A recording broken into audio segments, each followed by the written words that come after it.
maybe Kirk Cousins needs to get his mentals right.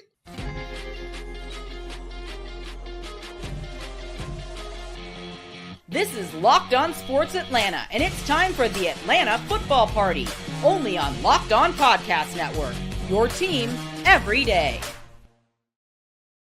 To the Atlanta Football Party, your home for the best Atlanta Falcons football talk. It's local insight you can't get anywhere but right here at Locked On. I'm your host, Tenitra Batiste. Alongside me are Jarvis Davis, Aaron Freeman, and Tori McElhaney. Today's episode is brought to you by Game Time. Download the Game Time app, create an account, and use code LOCKEDONNFL for $20 off your first purchase.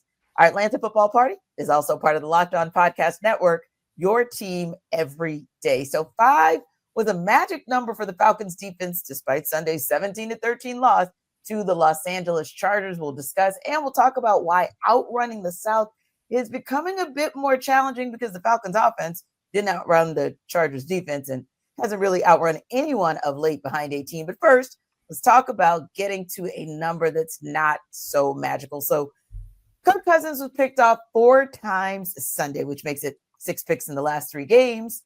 Jaheim still intercepted 2 of Kirk's throws Sunday. The first led to a field goal, the second a pick 6. Then Marcus May picked off Cousins in the end zone and prevented a Falcons touchdown. Then the final nail in the coffin came on the final drive when Derwin James Jr. stepped in front of a pass to Drake London. So Jarvis, I don't know where you pick it, how you pick it, or why you pick it, because they're all kind of unacceptable. But when you kind of look at the film, it's 24 hours later. Which one of these was really the most unacceptable for you and why?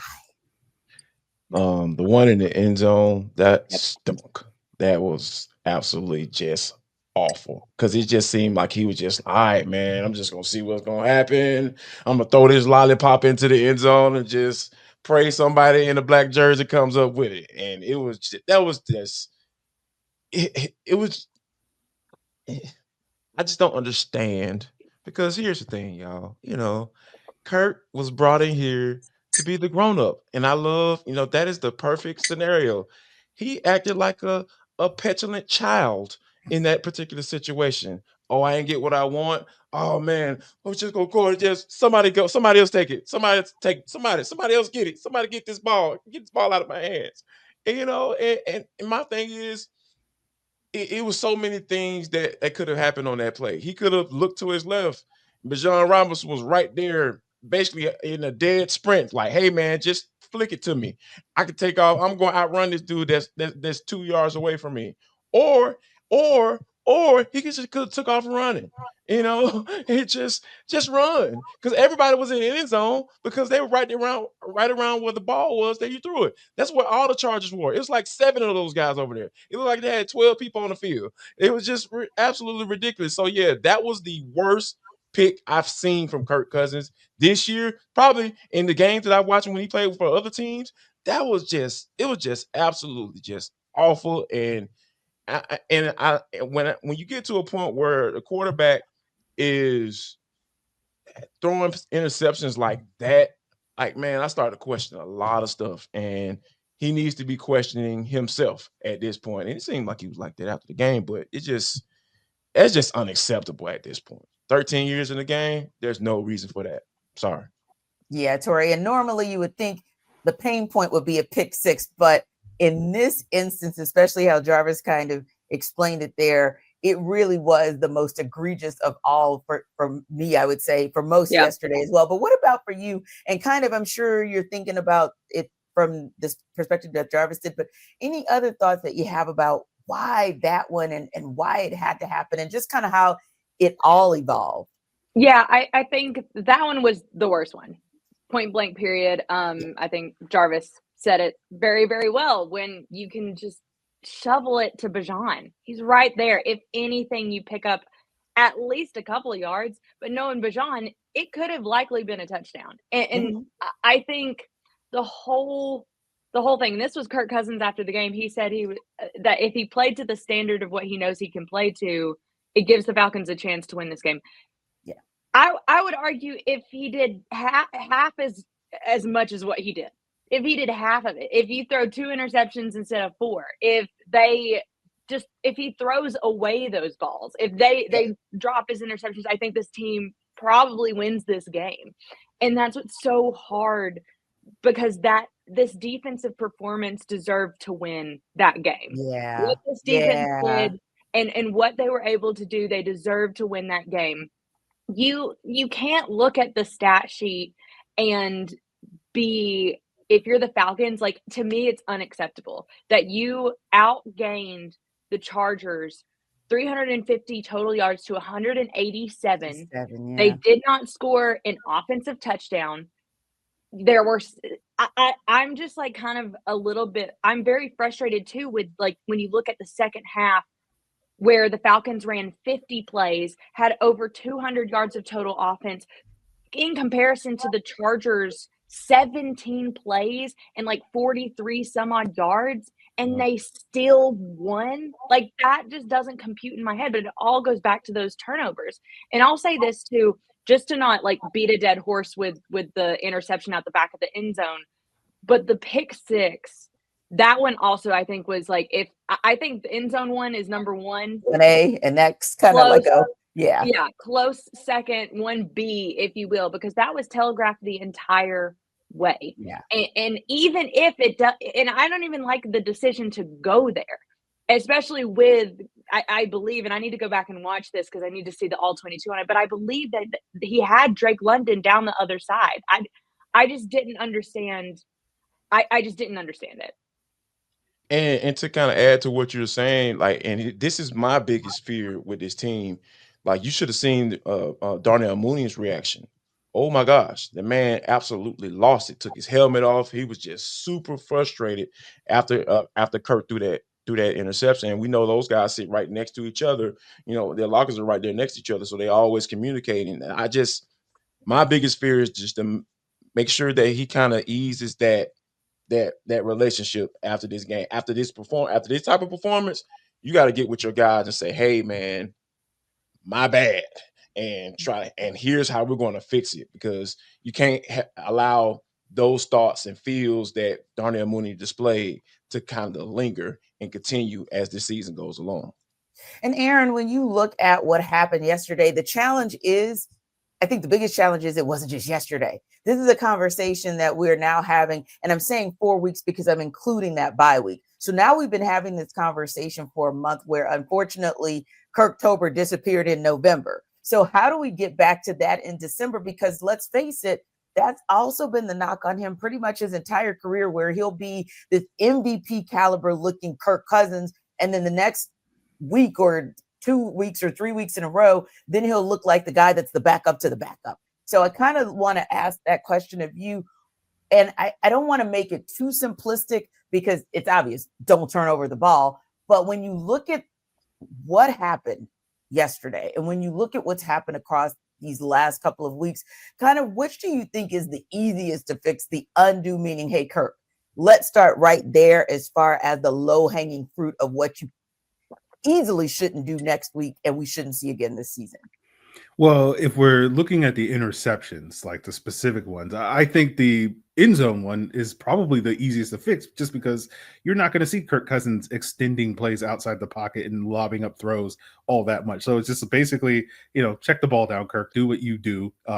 We know that you're not going to really do a whole lot to create with your legs in that instance. And as you say, if you're going to throw it up to anybody to make a play, as Tori said, Bijan Robinson is that guy that is the most capable guy of being that type of guy. So I feel like when we look at it from that perspective, like that end zone interception is probably the most egregious and also probably the most fixable one of this. But when you look at the entire body of work, it does feel like Kirk is pressing a little bit in these last couple of weeks in these situations.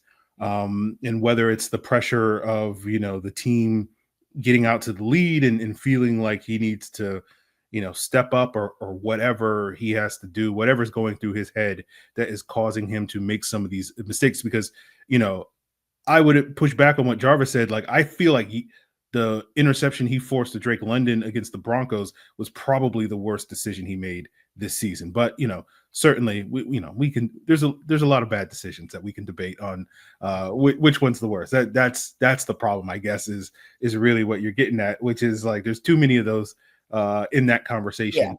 But yeah, I don't know what the fix is, because it does feel like when you take some of these poor decisions in totality over the last month, it does feel like the through line is forcing the ball when you don't necessarily have to force the ball. And I don't know, like, that to me is a mental thing. That is just purely you're feeling some type of pressure to make a play when you don't necessarily have to make that play. We can live to play another down. And that's where that end zone interception comes in. It's like, okay, don't throw away points in that situation like you did. And that feels like what has been too often the case these last couple of weeks with Kirk. And Tori, I know you wanted to share something as well, but just kind of add to what Free said. Yeah, we don't want to stop at the interceptions, because there were also some balls that were thrown short, or some balls that kind of sailed and went in directions that made us question the decision-making piece there as well. So I think, Free, you make a great point. Let's not stop at just the picks, but let's talk about the totality of the decision-making for Kirk. Yeah, no, and what I was going to add too is that, Kirk, after the game, to your point, Free, about pressing and feeling uncomfortable and trying to do something, he has said multiple times over the course of the last 3 games that he's been doing too much, that he's been too decisive, that kind of this idea of trying to force things to happen instead of just allowing the play to develop and to a certain extent do the easy thing, which in turn is the right thing. And so I do think that I agree with you, Free, that that's a mental block. Like, that's a mental thing that you have to push through and figure out what the root of that is. Is the root of it that you're uncomfortable in what you're being asked to do, or is the root of it that you're not comfortable in your own thought process, which is a bad place to be, considering that the whole reason the Falcons brought Kirk Cousins in is because he falls under this category of what Raheem Morris has said of being an elite processor. So what's going on there? What's the misconnection, the miscues and the misconnect that is happening right now over the course of these 3 games? Because it wasn't like that against Tampa Bay. Both times he was very good. He was very good at processing. He was going through all of his reads and kind of hitting his 4th or 5th option. So what's the difference between October and November for Kirk? Yeah. And we did see some elite processing on the offensive side of the ball for one guy, and definitely on the defensive side of the ball, because, hey, 4 wasn't a good number for the Falcons Sunday, but 5 was, and we'll tell you why when we take it under further review.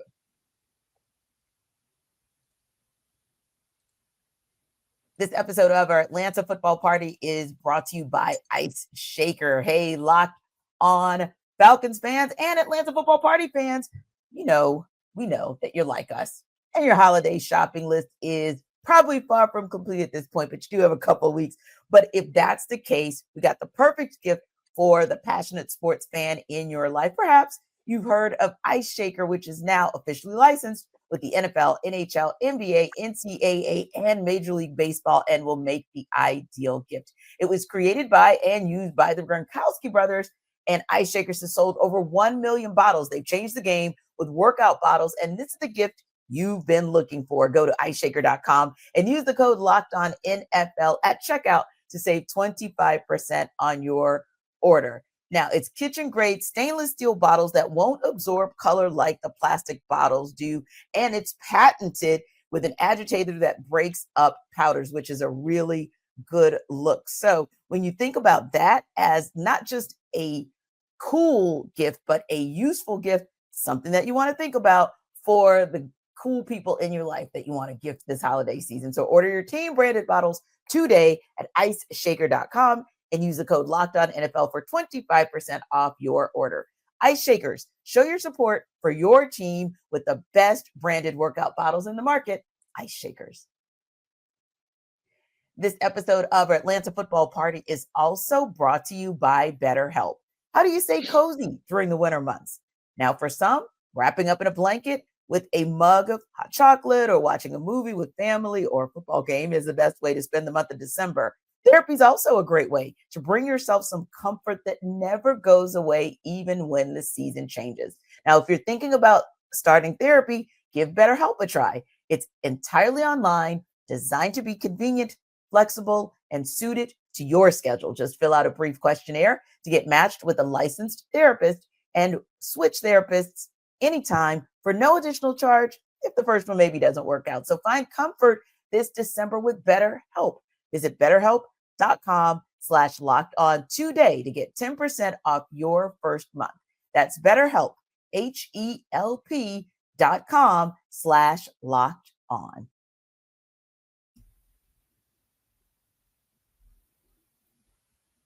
All right, guys, before we start talking about the good side of what happened defensively, I just wanted to circle back to one question that I have, because it's a question that others were asking as well. And that is this: everything wasn't bad on offense when you think about what Bijan Robinson was able to do, Tori. He had 102 yards on 26 carries, a touchdown, 135 all-purpose yards, and now leads the league in yards after the catch with 477 yards. You kind of touched on it as well about the possibility of what could have happened if Bijan had gotten that ball. But also the question was, two things might be true here as well, that, hey, Zach Robinson, for the most part, used Bijan well, but maybe could use him better, and maybe giving that ball to Tyler a little bit more?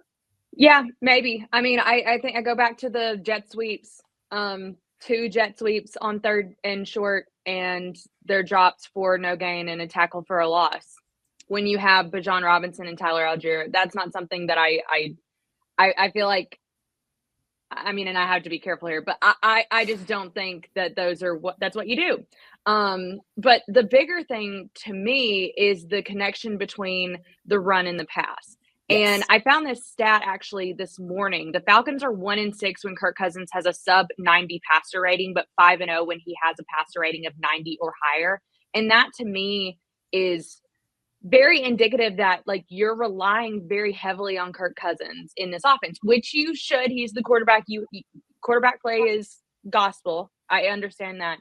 But to this extent of, like, where Kirk Cousins goes, this team goes, that's been the marker of it. And if Kirk Cousins has an off day like he's had the last 3 games and is not producing at the clip that you need him to, you need something else to counteract that, because you can't just keep saying, like, oh, if Kirk Cousins plays bad, or if he doesn't do what he's supposed to do, doesn't play to the standard that he wants to play at, like, then the Falcons are going to lose. Like, you have to figure, there has to be a counteract to that, because otherwise it's going to be the exact same story every single game.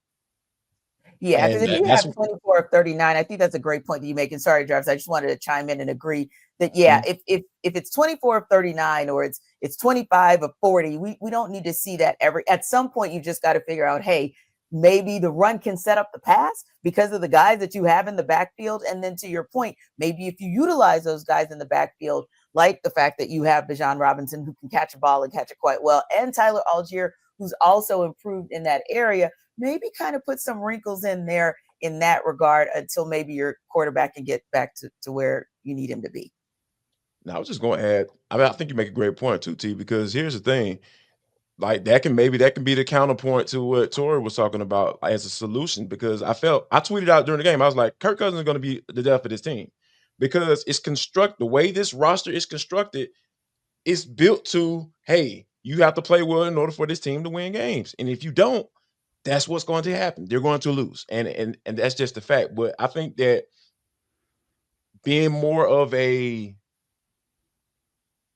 play action type team, because we saw that, hey, they ran play action. I'm not quite sure exactly how much more they ran, but I know they ran a lot more play action than they have in the past, and you saw they had some success. Maybe that's the thing that can counter these interceptions, because one thing about play action, when you have success running the football, the reads are a little bit easier, right? Like, you're able to find those. You're able to find maybe the tight end leaking out, hitting him up the seam, or Drake is able to, be able to get a quicker release and get upfield, and you can take a shot downfield, and he has a little bit more separation versus trying to throw into double coverage. Or if the guy is acting like he's trailing, but he ends up coming off his own guy and makes the interception. So I think that with play action, it makes things a little bit easier. That's why you see a lot of it going with, like, younger rookie quarterbacks. And I hate that I'm putting it in that manner, but that's those are just the facts of the case. I feel like if Zach can put something in to say, hey, all right, Kirk, here's what we're struggling with in this particular, these particular situations or scenarios. Here's how I'm gonna make it easier for you so you can have an easier read. So you won't have to try to press. Like the read is right there in front of you. Dump it off the doggone Tyler, dump it off the Bijan, and let him go to work. So yeah, I think that's kind of like, I feel like that's the solution to try to get to a space where you putting Kirk in a position to make mistakes versus say, hey, this, if it's not there, throw it away. Right. Now, speaking of going to work, the defense finally went back to work yesterday. The Falcons defense sacked Justin Herbert 5 times. The previous game high was 3 back against the Dallas Cowboys. So wanted to kind of take a look at that because this is a time where, hey, the defense actually got the quarterback on the ground. They got home, and I wanted to start, Aaron, with Arnold Ebiketie, who got a couple of those bad boys yesterday. And kind of what did you see? And listen, guys, I want to just open it up to you all to take it wherever you want to, whether it's with AK or Kentavious Street, David Onyemata, Caden Ellis, Grady Jarrett. You go for it in terms of why you thought those guys were able to get home yesterday and get home so frequently and effectively. Well, I think it's twofold. Going back and rewatching the all 22 of all those sacks this morning, one thing that stood out to me was, I think the first one that Caden Ellis had, where he split with Grady Jarrett, and then I think the second, Arnold Ebiketie, were notable to me because they came on plays that the Falcons got burned on in that Broncos game, and it seemed like the Chargers were running a variation of a play that burned them, and you could see that the secondary did a better job in those on Sunday against the Chargers than they had done against the Broncos to allow Herbert to hold on to the ball a little bit longer and allow those pass rushers to get home. And to me, that was kind of the through line with the majority of those 5 sacks, which is that a lot of them came when Herbert tried to sort of step up in the pocket, extend plays outside the pocket. And we've seen Justin Herbert over the last month or so really do an excellent job, making plays with his legs in addition to all the plays that he makes with his arm. And I thought the Falcons had a good plan to sort of have the pass rushers just kind of corral Justin Herbert in the ways that they did, and they were able to bring him down in those instances. So to me, it was all those sacks kind of really showed what we kind of talked about on the postcast yesterday, which is you saw the adjustments that the defense was making from this week, and they had a plan and they had a strategy to deal with sort of the specific issues I think Justin Herbert was going to bring to the table. And that's a welcome change for this Atlanta Falcons defense, because we've seen good quarterbacks, bad quarterbacks. Everybody seems to have success against this defense, and it doesn't always look like they have a great cohesive plan. And so I think that was really kind of the through line that I noticed watching all those sacks this morning. It's interesting too that you bring up this idea of like having a plan, which I think is very interesting, because I remember talking to Caden Ellis in the locker room after the Dallas win, which was also another game in which the front had honestly the most success that they had had to that point. And he said in that conversation, he was like, I feel like we had a good plan going in. I feel like we were confident and we knew what Dak Prescott, what the Dallas offense wanted to do, what they wanted to utilize. And that was it. And so to hear you say that kind of coming off of this game, where it was another game in which the front had a successful day, that just, I mean, this is a smart defense. I feel like the individual pieces of this defense is a smart group. And something that I feel like I have said over and over about this defense is they get better as the game goes on. Oftentimes, if you look at the stats from first half to second half, outside of a few outliers, Denver, Seattle, they do get better as the game goes on. They evolve. And I think my biggest knock has been, why can't they start games that way? And I feel like against Dallas and then again against Los Angeles, they did do that. They had a plan. They stuck to it. They knew what they wanted to do. And honestly, they just seemed like they were playing with a bit more ferocity. I think that even Arnold Ebiketie said that the bye week did wonders for him in terms of how fresh he felt going into the game. And maybe that matters in terms of how many reps guys are getting and how long they've been on the field. And I think all of that kind of accumulated to what we saw on Sunday, and why I felt like at a certain point, guys were just like winning up front. They were just Yeah. staying with the play and getting to the quarterback. It wasn't like it was this huge thing that they changed and they did something different. It was literally just Mhm. guys were fresh and guys were winning up front. Yeah. And I think that kind of just matters. Mhm. Yeah, I think you make a great point, Tori. Because here's the thing, I feel like there was Arnold Ebike's first sack was the one that just really just stood out to me. I feel like it just spoke to the adjustments that they made and just doing the little things right. I know I hate to sound like a coach, but that's exactly what it is, right? Because when like to Aaron's point, when he made about Herbert stepping up in the pocket, a lot of times on he's been a violator of this rule that you're not supposed to break as defensive line as a pass rusher, running past the quarterback. Because as soon as you run past that quarterback, he steps up. Like you break contain. There's so many things like the coverage. He extending the play. Your corner has to cover for longer. It's just so many things happen when you do that, and he did not do that. He held his containment, and Justin Herbert saw that he could not get outside and escape out of the pocket, so he stepped up. And as soon as he stepped up, on the retraced his steps and came back and sacked the quarterback. That is just perfect technique. And I was like, I even tweeted during the game. I was just like, man, that little neutral zone infraction, man, don't worry about that, bro. Go ahead and get them sacks, dog. Like, you give me a sack, I ain't worried about a neutral zone infraction. So those are the type of things that I felt like overall as a team, like Tori laid out, like Aaron laid out, it was just a team effort because you didn't really see. I mean, outside of Caden Ellis, he beat his man clean. That was absolutely ridiculous what he did on that play. But everybody else, it was just like they just kept coming. Just keep coming. Eventually, you're going to get there. Don't assume that the ball is coming out, and trust the back end of your defense too, because the secondary, we talking about coverage sacks, y'all. Those are type of things that you can continue to do and get better at as the season goes along, because you've established yourself like, hey, we know we can do this. This is what we can do. We can do this on a consistent basis Yeah. without bringing it in and trading for nobody and all that stuff. Like you were able to make adjustments and look like and I even make this last point. I know I shut up. And then with Tori was talking about the whole ferocity. Like Jimmy Lake called plays so they can play with that, play with in that mindset. Having the corners up on 1st and 10, having your linebacker who is a really good pass rusher, sending him early in downs to force them into 3rd and longs. So then your edge rushers can go ahead and do that thing on 3rd and long, and you can have Caden Ellis drop who had a really good game in coverage as well. So it's just a lot of moving parts that were just right in sync. It was a beautiful thing to watch. It's just unfortunate that they took a F. Yeah, and you hope that you don't see the same thing as far as taking the L when they head to Minnesota this coming Sunday, but you do hope to see a repeat performance for the defense, not so much for the offense. We'll talk about what that should look like and what's next.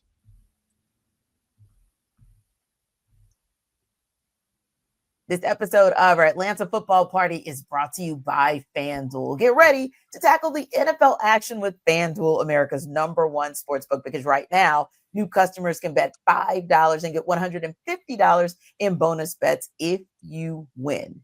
The FanDuel Sportsbook app gives you everything you need to place live bets on the NFL all in one place. So when you get a hunch in the middle of the game, you can check out the latest stats, view live play-by-play, and so much more on the same page where you place your bets. Just visit FanDuel.com to join today. You'll get started with $150 in bonus bets if you win your first $5 bet. So again, when you get a hunch in the middle of the game, you can check out the latest stats, view live play-by-play, and so much more on the same page where you place your bets. And that page is FanDuel.com. Never waste a hunch. Make every moment more with FanDuel, an official sportsbook partner of the NFL, and FanDuel is America's #1 sportsbook. This episode of our Atlanta Football Party is also brought to you by Game Time, which has a new feature called Game Time Picks that makes getting tickets to see your favorite game or teams play live even easier. Game Time Picks filters out the fluff to show you only incredible deals or great seats, so you don't have to waste time searching through thousands of tickets. Priority Game Time Picks is a curation that makes it easier to save more on not just sports, but also comedy, concerts, theater, and more. And the lowest price guarantee is what Game Time offers, or they'll credit you 110% of the difference. So take the guesswork out of buying tickets with Game Time. Download the Game Time app, create an account, and use code LOCKEDONNFL for $20 off your first purchase. Now, terms do apply, but again, create an account and redeem code LOCKEDONFL for $20 off. So after you wrap up the show, Atlanta Football Party, download that Game Time app today, because what time is it? It is game time.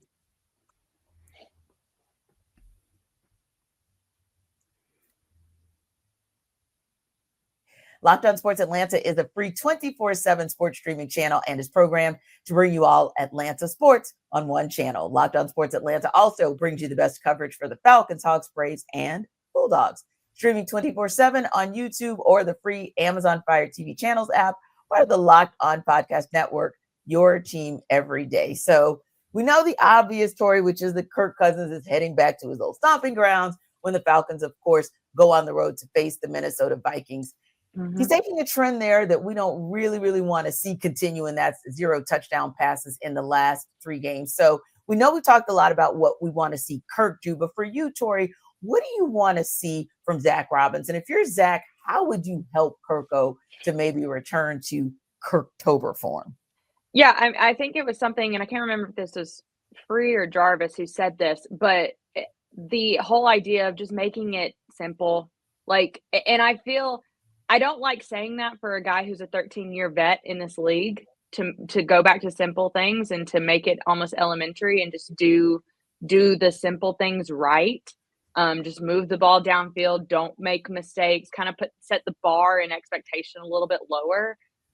But that's kind of where I feel like I'm at with where they are. I feel like in order to, if it really is this whole thing that we've been talking about, and it is kind of this like mental thing where he's pressing too much and he's doing too much and he's feeling too much, then you got to take some of that too much off, and you have to make it easy. And if that's just check down after check down after check down to Bijan Robinson, then maybe that's what it is.